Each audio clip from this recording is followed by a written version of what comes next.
السلام عليكم اخواتي. اليوم ندير لكم كيفيه فرنسيه البولي باسكاز. درت في القدره شويه زيت الزيتون، نديروها البولي مقطع هكذا مربعات،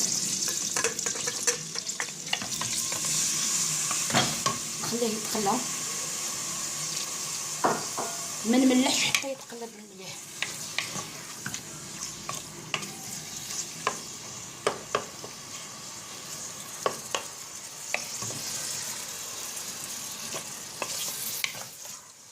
نخليه يتقلى شويه زيت الزيتون،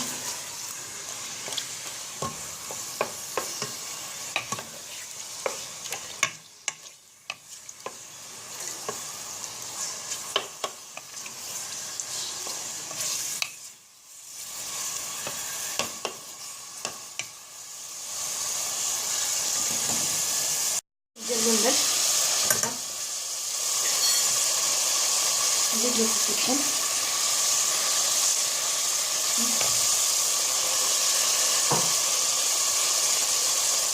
شويه زعتر بالثوم،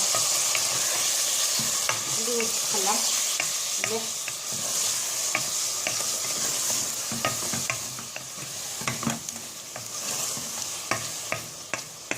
حتى يتحمر. نحيد البولي دوك، نزيد البصله، البصل نحطوه هكذا، نخليه يتقلى هكذا. نزيد الفلفل الالوان، الفلفل الاحمر مع الفلفل الاخضر،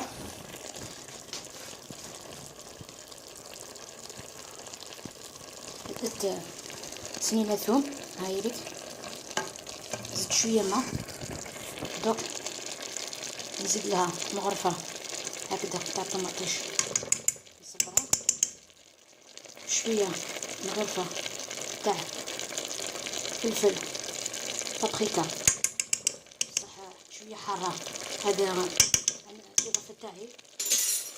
نزيدو هكذا طماطيش ثلاث ولا 4 حبيبات طماطيش،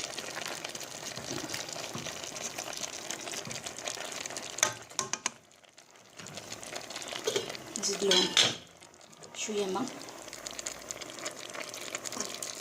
شويه بزاف، شويه برك هكذا.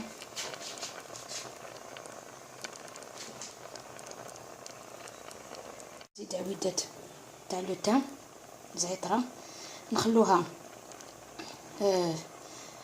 تغلي شويه، من بعد نزيدو لها البولي هذاك اللي نحيناه حتى يطيبو كاع، من بعد نشوفوه في طبق التقديم. البولي باسكاز تاعي طاب، قدمته بشويه الرز هاليك بنين، ان شاء الله يعجبكم.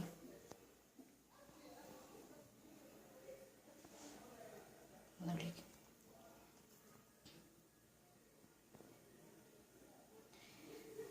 إلى اللقاء، الوصفة القادمة إن شاء الله.